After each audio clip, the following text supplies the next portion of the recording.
afternoon, and thank you very much all for coming. Welcome to Policy Exchange. My name is Jean-André Prager, and I'm a senior fellow here, mainly focusing on our welfare policy. It is my great honour today to welcome three esteemed guests to Policy Exchange to discuss the challenges that young people face and what we can do to support them. We have the Deputy Leader of Reform UK and the MP for Boston and Skegness, Richard Tice. He has been particularly active over recent weeks, discussing Reform's economic message and the importance of constraining spending in areas including welfare and SEND. Joining Richard is Baroness Spielman, the former Chief Inspector of Ofsted. She has warned that schools should not become therapeutic institutions and stressed that adolescence is a period of massive psychological adjustment with lumps and bumps, but you have to experience the lumps and bumps to be a resilient adult. And we have the leader of Barnsley Metropolitan Borough Council, Sir Stephen Houghton.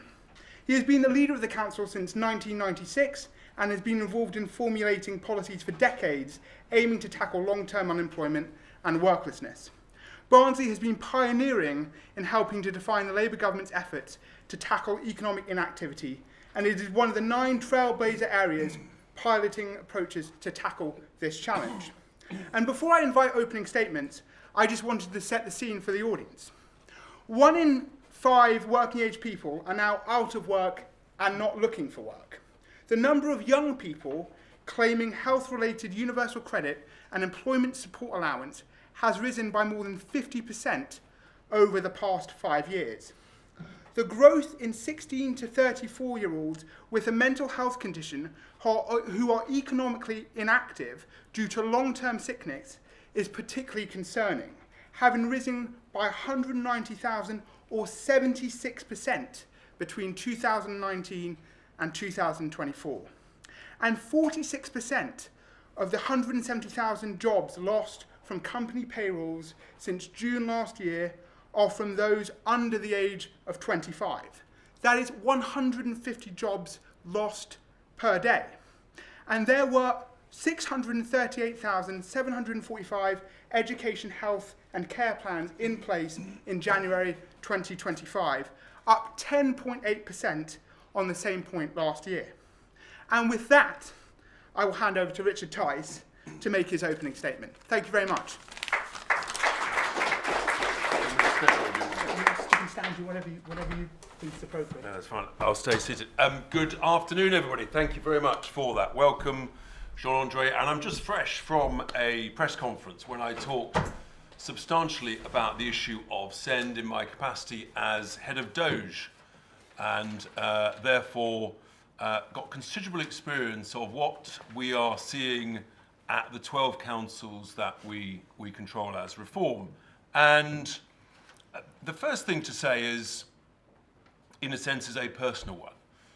For all of us, I think, we all want the most needy, the most deserving children who need that extra help to get it. And in a sense, you know, when I saw a dear friend of mine who had 2 children, severely disabled in wheelchairs, struggle to get the appropriate need, you thought, this is bonkers, when so much money was sort of leaching out the side door of the system in other areas where it just shouldn't have been spent. And then I had a personal experience within one's own extended family of a youngster who was told at primary school, you'll always need a bit of extra support. And the schools provided that, and it was fine. This chap was never going to be an Oxbridge candidate, but he got a job straight after school and is now doing fantastically in his 20s, to be told in his mid-20s that he's got a problem, that he's got a neurodiverse issue, ADHD, that may require long-term medication. And this chap comes to me and says, what do you think? And I said, this is insane. You're doing brilliantly. You've got a great job, you've got a great girlfriend, life's good, don't worry. And you have to ask, what are the incentives going on here? And as you just mentioned, the numbers. Common sense would dictate that if the HCPs have trebled in under 10 years, and if they are now going up, give or take, 9-10% a year, we all know our own children are not needing more provision at a rate of 10% a year. They're just not. And therefore, I was specifically asked today by council officers at the heads of these departments, pleased to say that there is a crisis of overdiagnosis. And in the neurodiverse area, which is in the process of bankrupting many councils up and down the country. And if you roll this forward 4 or 5 years, most councils will either be bust or they won't be filling in any potholes and they won't be collecting any bins. All they'll be doing is fueling the crisis in SEND, which tragically, and I reinforce this point, the outcomes of children are worse in the sort of the SEND space than they were, give or take, a decade ago, in the well-intentioned 2014 Act. And how can we be spending literally 10 billion plus a year and yet the outcomes get worse? We must be doing something catastrophically wrong. And we're labelling children who shouldn't be labelled to say there's something wrong with you. You've now got the farcical situation in schools where, in inverted commas, normal children are feeling the odd ones out. They're feeling left out. And they're taking the mickey out of themselves and their colleagues. We've lost the plot. And we have to have the courage, I think on a cross-party basis or no-party basis, to say we've got to think again, and the government rightly is saying we need a white paper, but I would say don't kick the can down the road. We can't keep waiting. Could we not at least, rather than try and get a white paper and the legislation perfect years down the track, couldn't we try something on a cross-party basis? A couple of councils here, a couple there, to say you don't need annual EHCPs costing 2 to 4 grand a pop, times 9 grand in one council. You don't need therapists and psychologists writing so many reports and reviews. They're actually spending more time doing that than doing the intervening, the supporting and the therapy. What you need is a much more schools-based, teacher-based, trusted approach, and that I think we could try that from, give or take, April next year in a few councils and learn some more lessons. Because if we don't, the people we most let down are the children. And then as a consequence of getting this badly wrong, and the money leaching in all the different directions, councils are going bust, and all the other services are in a sense being whittled away, and that doesn't work for anybody. Thank you very much, Richard. Pass on now to Sir Stephen. I'll stand if that's Okay, all right. Go ahead.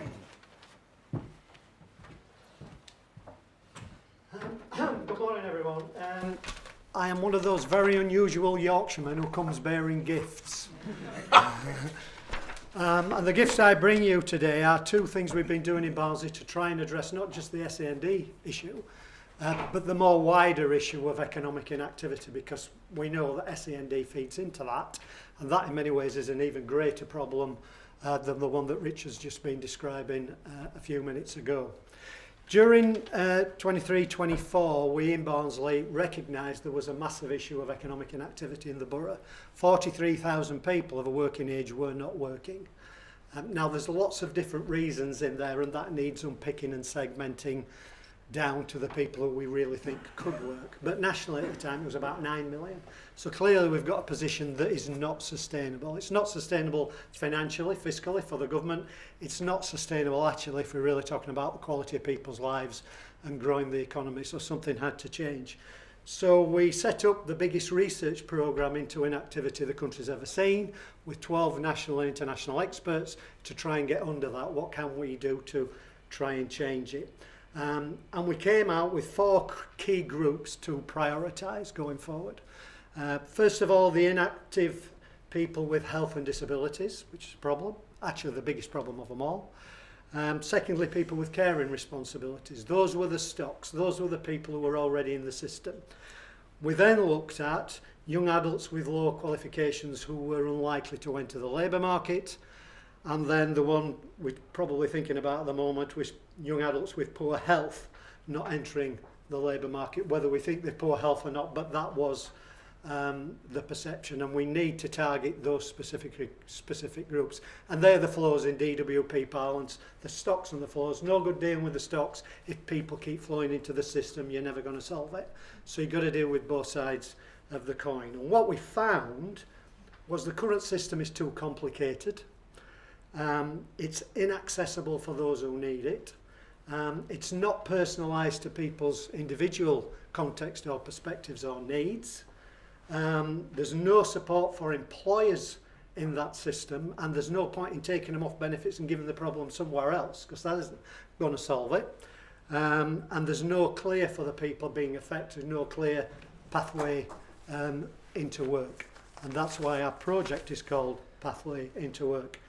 But what we learned when we drilled down was two other key things. And the biggest problem in the system is fear. Fear for people on benefits of coming off benefits, finding out that that might not work, and then can't get back into the system. So the temptation is, I'll stay where I am. So we've got to have a more flexible benefit system that encourages people to try and get into work, and if it does fail, doesn't cut them off before they start. The second one was fear of employers. Employers being afraid to take people on who've got significant challenges in their lives, and they then bear the responsibility for it. They don't want to do that. That's a cost to their business. So we've got to find ways of helping and supporting employers if we're going to get through it. And we also found, irony of ironies is, guess big chunk of those people who aren't working are people who were previously called SEND or NEETs. So they've worked through the system and become a financial cost to the country in other ways. So somehow we've got to get out of that. We can't just keep on doing it.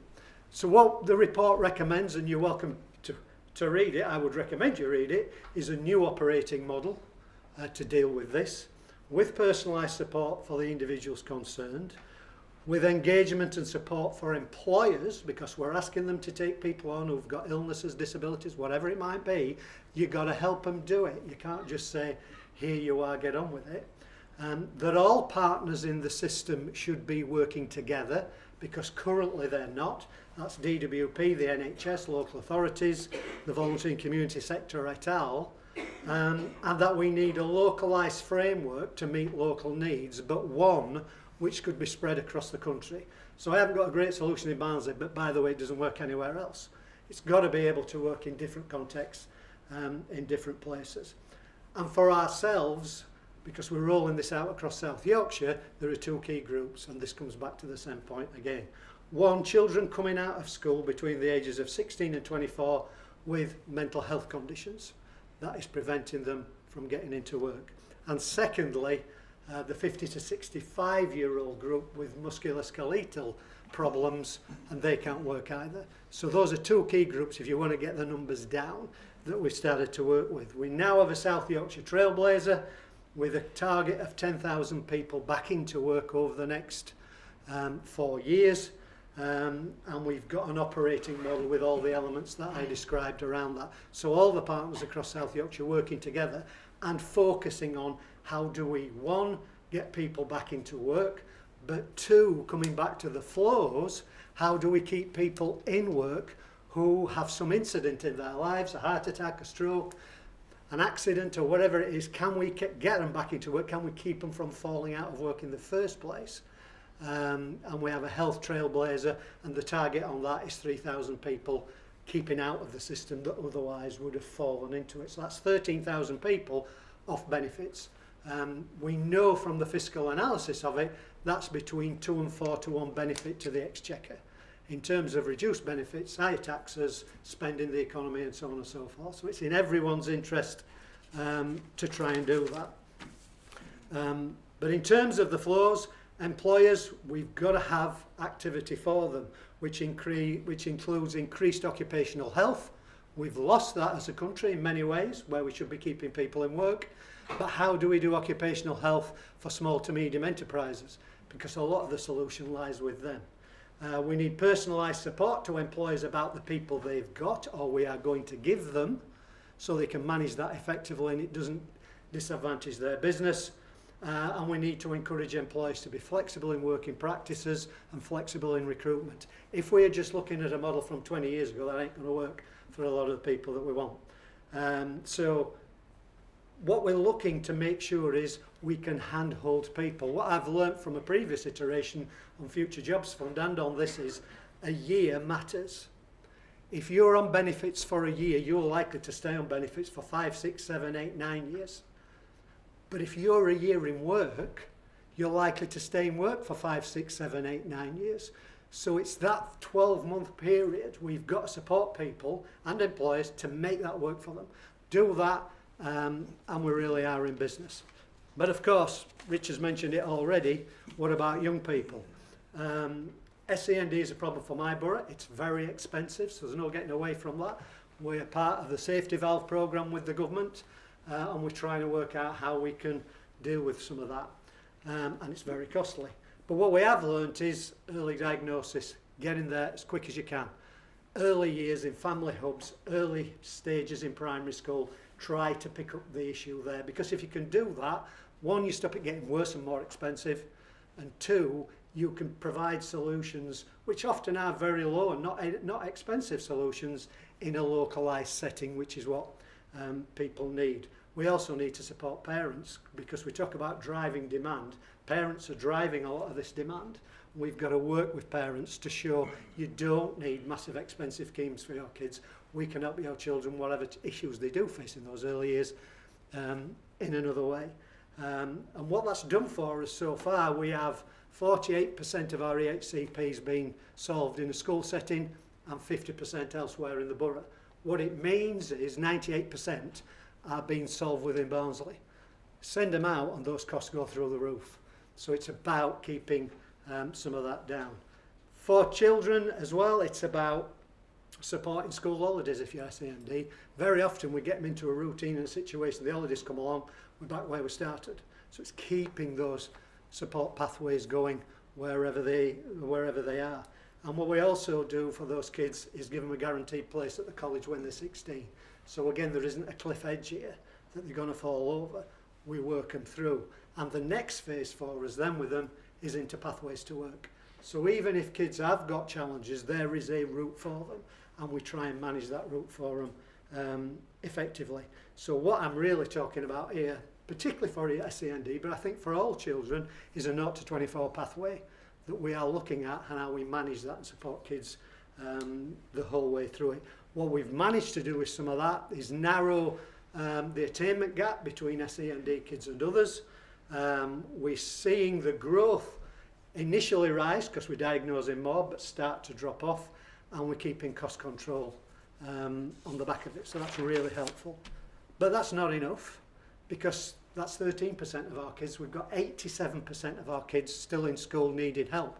And very often employers tell us, even kids coming out with a clutch of GCSEs or A levels, they're still not ready for work, because they still don't get it, which is astonishing for me in the world that I grew up in, but the world's changed. So we're doing our Great Childhood's Ambition, wish to support young people in other ways. We need good schools. Ofsted have driven up standards in schools, there's no doubt about that. But that's not enough. And the kind of kids that we've got, you know, we are a working class community. This is not the middle class areas, and kids face all kinds of challenges with that. There are 168 hours in a week. If kids are lucky, they're 30 to 35 hours in school. School cannot solve all these issues. We need to be working outside schools to support communities and families and children to give them that life experience that middle class families get. So, can we in Barnsley, can I be a middle class parent to 53,000 working class kids? It's a bit of an ambition, that, isn't it, really? But we've got to start looking at what are the factors, and come back to the exam question, that make people resilient. Because school is not in itself an answer to that.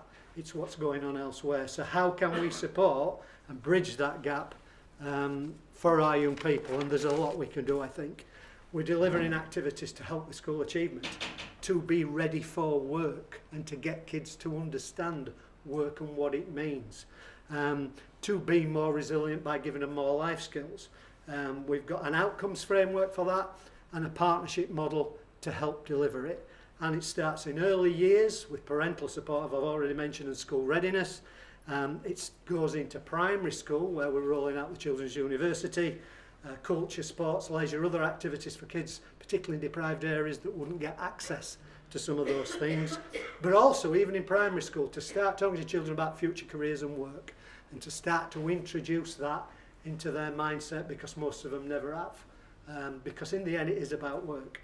And in secondary school, we've introduced youth workers into schools to try and bridge some of those gaps that we get with behaviours and other things. Mental health, if it's needed. Work experience expanded out.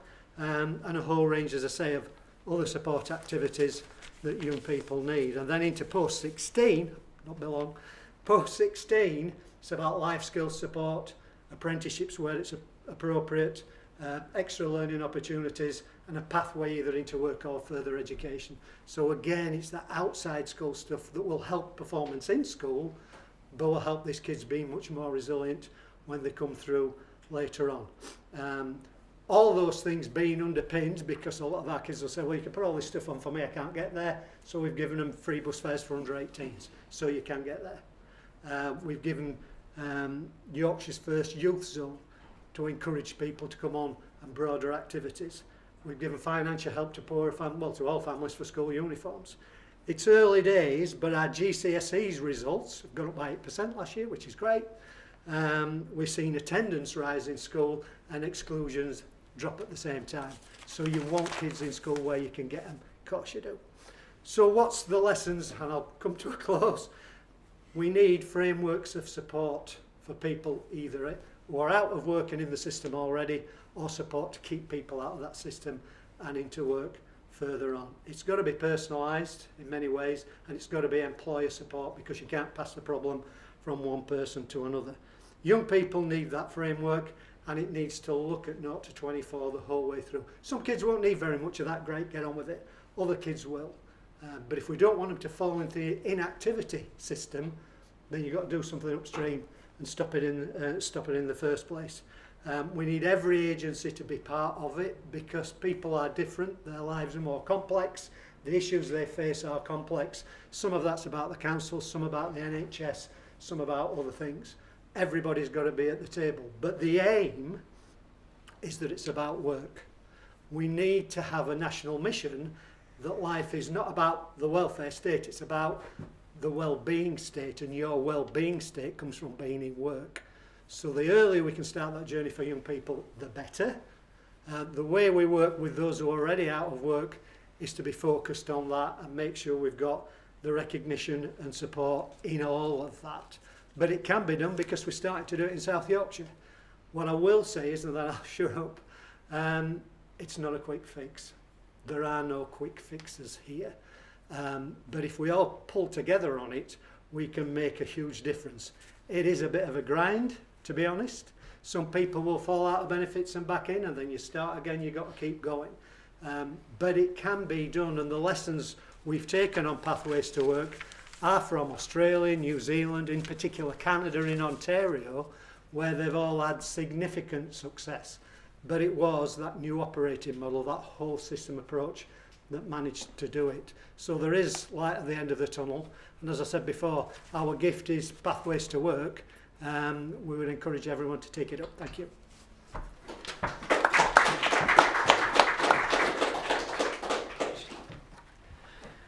Okay, following those two, I do think that today in Britain we have a bit of an anti-resilience culture, and this is the culmination of a lot of long-term social trends that have come together, I think, in quite an unfortunate way. I'd pick out, firstly, over a very long period, a loss of risk tolerance. Look at the way children's lives are much more constrained in how far they can range, how much independence they have. But that's just one aspect. There are many dimensions where you can see how risk tolerance is reduced, even as the world has got safer in nearly every respect. We've also become increasingly intolerant of unequal outcomes. We desperately want to believe that we can make outcomes look more or less the same for everybody, no matter where they start from. And linked to that, there's this desire to believe that schools can and should somehow be able to find a way to fix everything, to eliminate all inequalities, which puts tremendous pressure on the education system. And the people who work in it are generally extremely conscientious, hard-working, very caring people. And so the default increasingly becomes, faced with this challenge, to throw energy into sort of performative caring, into a great deal of labelling, if that will may help secure entitlements, secure kinds of support. So schools and other education institutions for children become more and more about caring and about the children's short-term interests, and what gets lost is that clear thinking about what's in the children's long-term interests, what's going to set them on the best footing for adulthood, for sort of fulfilled, independent adulthood. Several sort of specific elements within that. One is this wider social trend of reframing various kinds of unhappiness, uncertainty as mental health issues, as sort of quasi-clinical. One is reframing all bad behaviour, and children and adolescents will push boundaries, will sometimes behave badly, as well as sometimes having genuine problems. But when it is all framed as unmet needs, when it is all necessary to attribute it to possible, when it's always attributed to possible trauma, that makes schools unmanageable and makes it really hard to hold on to this, what is the long-term aim that we should have for all children. And in part, it's encouraging children to self-identify themselves, to define themselves as damaged at the very threshold of their lives, and making it hard for them to feel and hear all the positives that school has for them, that local authorities like Barnsley are lining up in these pathways to work, that their default assumption should be that they can cope with adulthood, and that the whole framework of the education system and other support is there to make sure they can and will get there. Then we've got, I think, perhaps a bit too much indulgence around parents. Parenting is hard. Everybody in this room who has children will know what hard work it is, that you make mistakes, you don't get everything right. But nevertheless, you do have to make that steady effort over many years to help children get where they want to. And when you realise that increasing proportion of the population are not even doing basic things like potty training their children before they start primary school, it's hard not to think that destigmatising failing parents has gone a bit too far. We do need clearer expectations for what parents are responsible for, and not just at the point of entry into school, but also year by year. What is it that your child should be able to do at age 7 or age 9 or age 11? What is it reasonable to expect? And what is it your responsibility as parents, not ours as the school, to make sure that they have by default? And yes, of course, we're here to help and support if there's a genuine reason why it's hard to achieve that. But the default should be that expectation of parents working to create independence and responsibility in children. And that enables schools in their turn also to provide pathways to independence and responsibility. Anybody who's familiar with the Japanese concept, for example, where children collectively take responsibility for tidying and cleaning the school every day. On a small scale, the family dining that a number of schools in this country are now using, where the children are collectively responsible for serving, clearing, for managing the whole of lunchtime, not just to arrive, pick up a cafeteria tray and dump it off 10 minutes later. And these kinds of social structures that develop independence and responsibility need to come with absolutely minimal opt-outs, and crucially in a way that doesn't attribute social status to opt-outs. Everybody who reads one of these tragic articles about adults discovering their ADHD and realising that it explains everything about their life, and of course they should have all the benefits of disability provision. I've had one of the most successful people in this country tell me about the revelation of their ADHD in adulthood, and I suggested just possibly the extra energy and push it gave them had done a huge amount to give them the stellar career that they now enjoyed, and that seemed to come as a bit of a surprise. But of course, so there is a huge culture change that needs to happen, and no amount of regulation can do this. This will need a massive, massive shift, and you can see elements of realisation in a lot of places about why it's so badly needed. And of course, there are specific regulatory things alongside that could certainly help. So we can see that the 2014 SEND reforms, well-intentioned as they were, have locked in some enormous problems. And more generally, I think we can see that everywhere that there is a really tight and prescribed framework of statutory priorities and individual entitlements, that there are unintended consequences. So the point that's been made about the pressure on local authority budgets here and elsewhere for a number of years, this is starving the public realm. When people look around them and see the degradation of public spaces, that's partly because more and more money is going into special needs and social care. It's breeding voter disaffection. It's making people unhappier. So really thinking about how to get balance back so that decision making isn't completely controlled by one decision whose consequences nobody foresaw 15 years ago. We have to reconceive our systems of public provision in ways that allow flexing and adjustment without political meltdown when it's necessary. So probably more local flexibility rather than tight, controlled national agendas. And finally, welfare reforms sit completely outside my areas of expertise and knowledge, so I won't go there.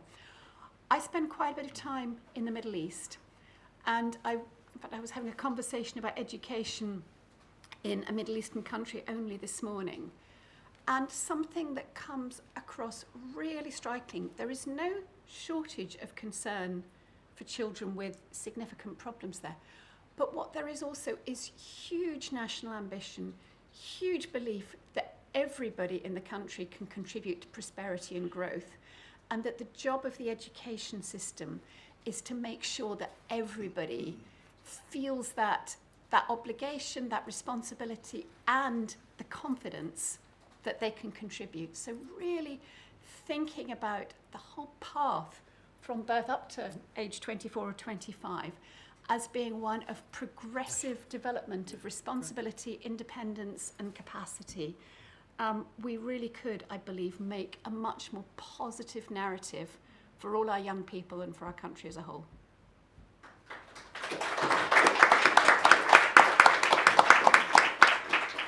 So I'll kick off with a couple of questions and I'm going to throw it open to the floor. So the first question I want to ask all the panel is, every generation thinks it's more resilient, has overcome greater obstacles and worked harder than the current generation, sorry. Is there something different about today's younger generation, or is this just a recapitulation of a perennial issue?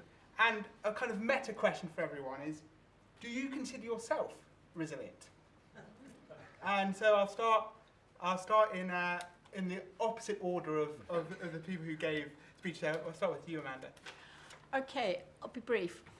So firstly, I think there's a well-recognised phenomenon where you eliminate the major risks from and problems from a society, and people start treating much smaller things as the big things and start being as anxious about the small things as they once were about the big things. Lightning example, lockdowns. The gloomiest projections, I think, were of 1% of the population dying of COVID in a year. I looked up on our World in Data to see how far back in history you have to go for 1% of the population to die every year of infectious disease. You only have to go back to the 1950s, every year before that. So a level of risk that we took without even thinking about up to the 1950s had become inconceivable by the 2020s. I've said enough on that one. In terms of am I resilient, I think you don't survive 7 years as Chief Inspector at Ofsted if you are. Stephen, go ahead. I do think it's a lot more complicated for young people now than it was when I was a kid. I think demands on young people are much greater, be that in the education system or the requirements for getting into work and doing other things is a big workload for a lot of them. The pressure that social media brings, which we never had. I mean, social media, God help us with that thing, really has changed the world in lots of different ways. And we've seen all sorts of other mental health issues coming out from social media activity, lots of different stuff. So it was much more simple when I was a kid, and it felt difficult then. But compared to what I've seen my children go through, and now I'm lucky enough the last couple of months to get some grandchildren, it's a different world. So yeah, it is more difficult and more demanding of them, I think. And we have to think about how we support them through that. It's part of this pathway journey. So it's not just about academia, and that's important. I'm as bad as everyone every August. What do the GCSE results look like? And I wanted that for my own kids. But it isn't for everybody. And there are other things we need to do to support young people. And I can only give you the same answer as a man who's been in politics for 30 odd years as a leader. So that brings with it its stress. But I don't think, I suppose resilience can be in the genes a bit. But actually you need life skills, don't you, to be able to cope with stuff. And if you can give those life skills, people will become more resilient because they know how to deal with some of those challenges ahead. You would expect parents in many ways to do that for the kids. But let's be honest, I live in a world where parents don't always do that. So we've got to find other means. Finally, to you, Richard.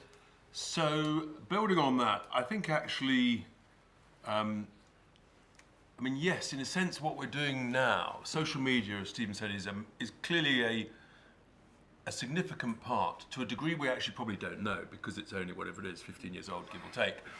And there's clearly going to be some very interesting experiments done elsewhere in the world about banning social media for the under-16s and sort of thing. But I also wonder, actually, and just talking to a head this morning, the truth is that we're allowing an indulgence of children to a degree that I don't think we did before. And I think that is, we're not asking parents to be parents and to teach responsibility themselves. We're sort of outsourcing everything to the school or the council.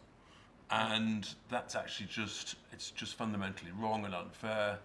And I think part of that may be because as a nation, we were doing well in the 80s and 90s. We were growing and it sort of coincided with the internet and things. And I think there's an unfortunate sort of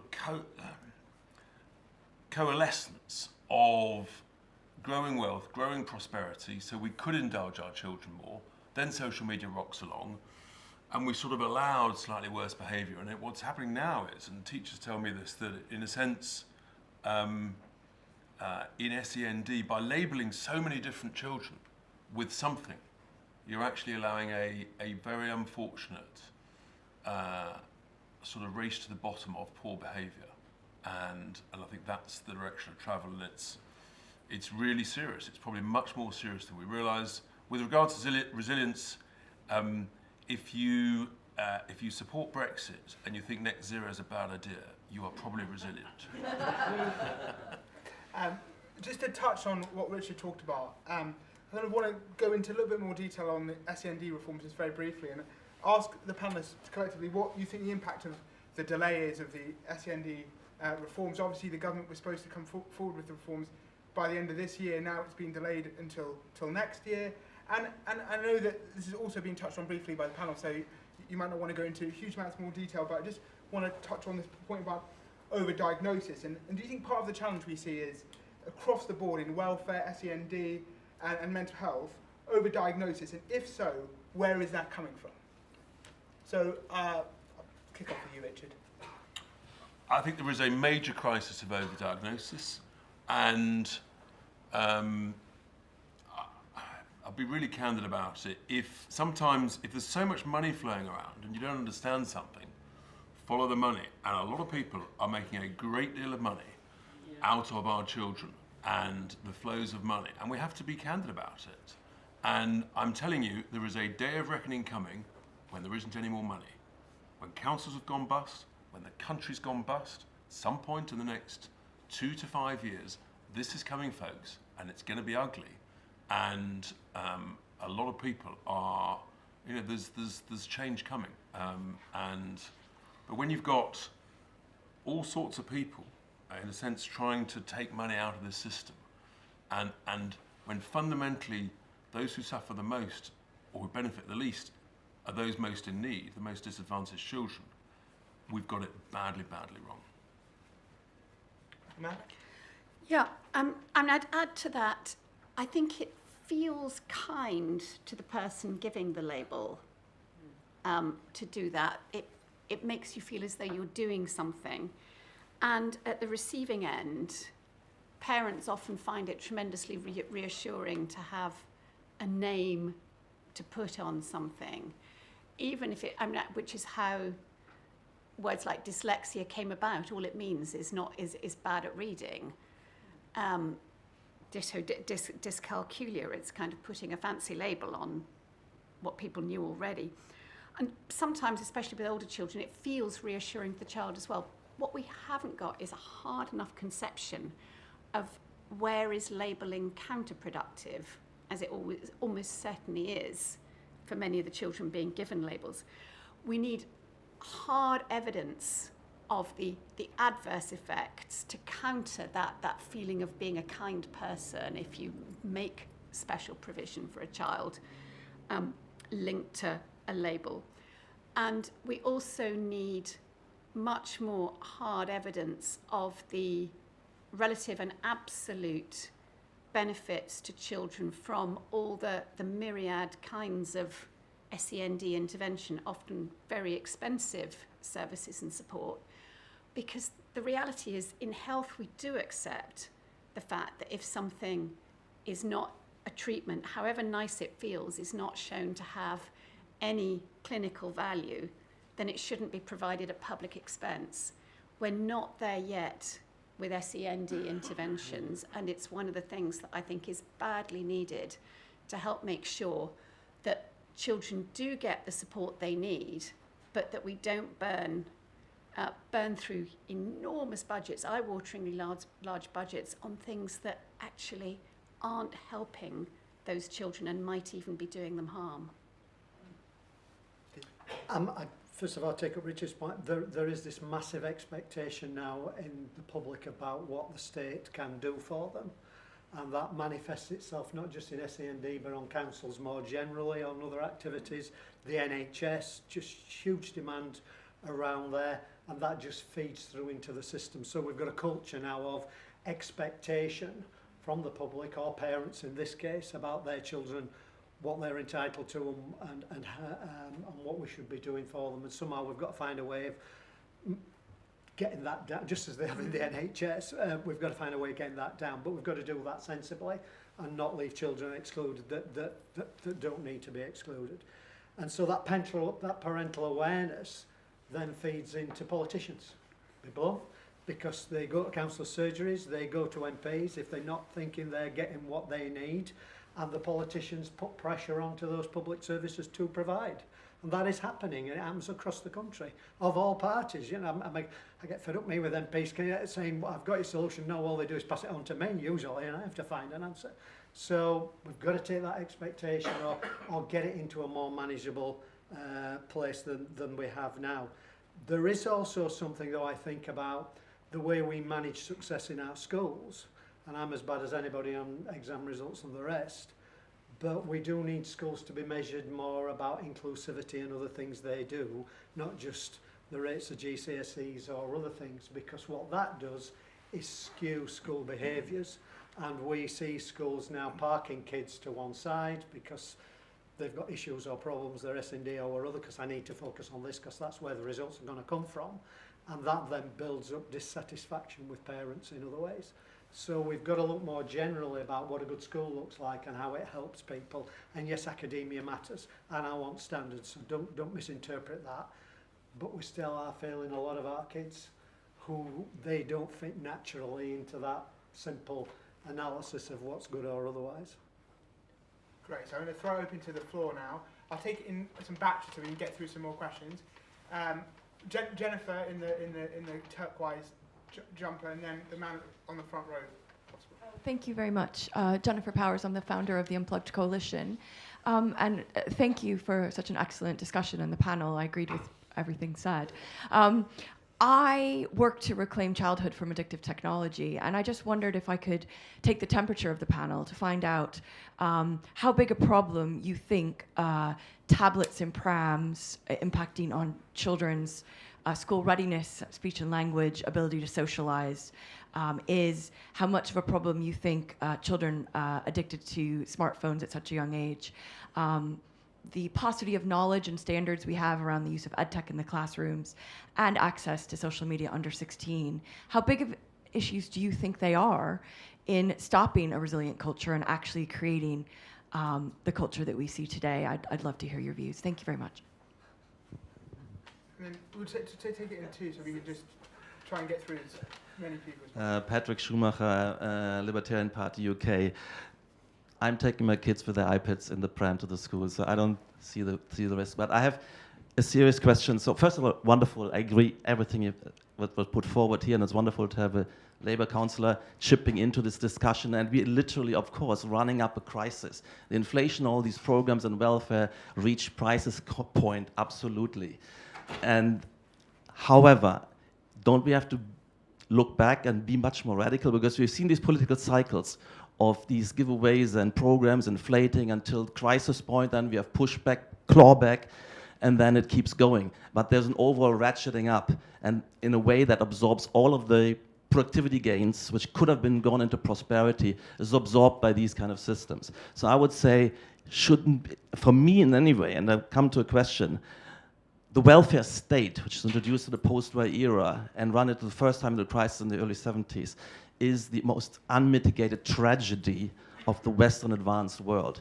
And I think it needs to be torn up. It has crowded out a system of self-reliant mutual aid societies, an ecosystem which was covering 95% of urban workers in the main cities and up to 70% in rural work. We need to get back to something like this, plus charities. So this system needs to be ripped up. Of course, on the other side, we need to also rip up regulations and all these barriers and red tapes and compliance regimes for the companies to absorb all this and have that new economic miracle which I see with all the technology which is flying around. And that means also ripping up the Equalities Act, ripping up employment legislation, going to free contracting. And I want to say one more thing. Wonderful you talking about ripping up and taking away all of welfare to foreigners. Can we get to a question? And I will see, do you agree that, I mean, it's very audacious, but I will see, we see the foreigners flourishing, and it will show the way. Was there okay? Amanda, do you want to start on social media and Yes. and young people? I do think there's a lot that we need to be talking about and thinking about there. I worry particularly about very young children's language development. I do twitch when I see a 2-year-old in a pushchair or in a restaurant with an iPad being sort of sedated with a screen instead of listening to the conversation around them, because we know that taking in lots and lots of in-person language and practicing using productive language as well as receptive language is absolutely fundamental to development. And we don't really know, well, we know a bit about the consequences of not developing language at that crucial stage, and they're not pretty for people's subsequent development. So I take that very seriously. I also, both from an academic and a social point of view, think we have been through a decade of really sort of quite unprecedented change in how children interact with each other and in the amount of distraction we allow into their lives. Schools are essentially a giant mechanism for managing distraction and keeping children focused on the things that they don't necessarily know that they need to learn, but that we know that they do. So there's a lot to worry about and a lot to take seriously, and not in an extreme alarmist way that just sort of polarizes people into different camps, but in a let's make sure that we're thinking about all aspects, that we've identified the things that are the definite no's and the things that are the probable yeses, and are being rational and sane in how we manage in a realistic way in between. I'm a pragmatist. anyone else want to comment on? Yeah, I think the experiment of social media, I mean, the truth is none of us have got any idea. When I've got youngsters come to me to say, crikey, I wish you'd taken the phones away. I think there is a rapidly shifting debate on this.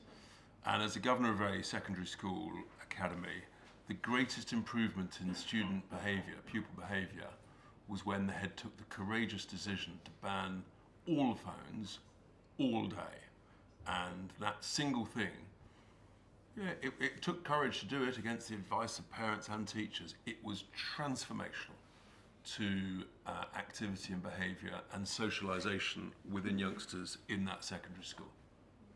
Yeah. My daughter is a primary school teacher, so I can give you chapter and verse of her views about kids with phones. The problem is we've stopped talking to each other.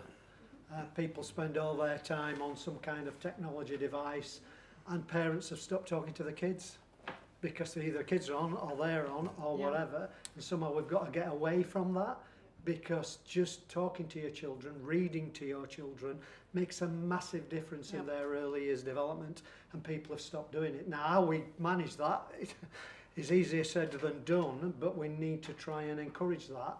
I wouldn't say all technology is bad, because we live in a world where kids do need to be tech savvy, let's be honest. Everything now is going in that direction. So part of our learning for our kids in Barnsley is outside school, making them capable of dealing with that, because if they can't, they're going to struggle. But that fundamental point about engaging people and talking to one another, either as children or with adults or whatever it means, we've got to try and get that back. And I do agree with Richard on this. Banning phones in schools, I think, is a great idea. And let's try and look at this in a different way, because it is causing problems, there's no doubt. And all these things require courage.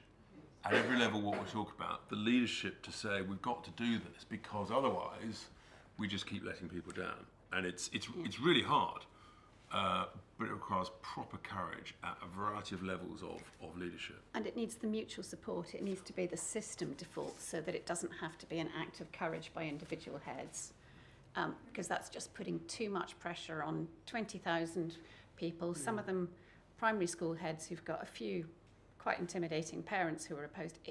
It's such hard work to push on the things that you need to push as a head if you don't have that wider framework of support. And stop thinking schools are the answer to every single problem we've got, because schools could be better in some aspects. I've mentioned one, but we've got to act more broadly than simply schools, because they've simply not got the capacity. But that requires courage to say to parents, you've got to do better. We've all got to do better. We've all got to do better. No. So we've probably got time for one more round of questions from the audience. And I'm going to take the chair's prerogative to ask everyone on the panel to get, as part of this round, if they could, practically speaking, come up with one policy that they would particularly like to do to unlock the potential of young people, what would it be? So alongside all the questions that hopefully we can quickly get around, and everyone can keep it very short if possible, then we'll try and do two people. So people at the back, Zach, the person in the pink, I think, and then the person in the blue shirt. Joanna Bogle. What about drugs? Who's making money from doping children who are diagnosed and then told they have to be drugged? Who makes money? I'd be interested.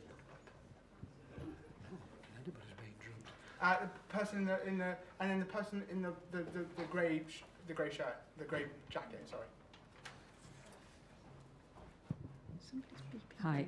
I don't know if that's working. It's a very interesting discussion. I have an elder sister who was heavily dyspraxic back in the 50s, before anyone knew what that was about. She's now a top lawyer. No one gave her extra time. She's really, really smart. But they did make someone type for her, so she had to read all of her exams out verbally, and they had a typist like you'll see in the House of Parliament. I think technology is actually helping people who have some sort of disability, because right now I can talk to my Word program and it will write down everything I say to it, which is sometimes, slightly embarrassing. But, you see how many ums and ahs you say, but it's possible. I think that technology actually helps us. But I do also think that the Tony Blair idea that 50% of children have to go to university is where this all started going wrong. Because when I was growing up, in the 60s, only 10% of people went to university. When I went to university in the 80s, only 10% of people went to university, which meant that the other 90% did things with their hands that they learned how to do by watching. You know, if you're an apprentice, if you're a brickies labourer, if you're then you become a brickie, you become a plumber's apprentice, an electrician. Well, the question is, you know, is our problem that we've got this emphasis on academic things, which requires the skills that your people are now getting extra time because their kids should be a fireman, but they think they should go to university and become an academic. You know, is that where we went wrong, when we started going down the academic path rather than the manual skills? You know, because that's the, you know, it's not just running out of money, Richard. We're about to run out of people to do all this stuff. Right. So, thanks. We start with you, Richard, on that. And thanks. The big pharma's making the money out of medication is the simple answer to that. And of course, there's some where it's appropriate, but there's clearly a lot where it's not. And in terms of too many people are going to university, doing dodgy degrees. What's the one thing that I would do? Here's a thought. We can learn from other countries. So in the UAE, people are not called disabled.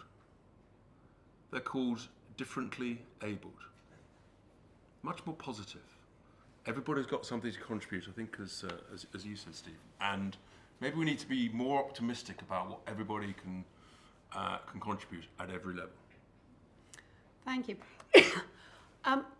I will add to the various points being raised. I think we are in a period where we're going to have to think very hard about what it is that's needed from education to make people fulfilled, healthy, productive, happy human beings through adult life, when some things that historically we've all had to put a lot of time into no longer become things that we have to spend years perfecting and doing.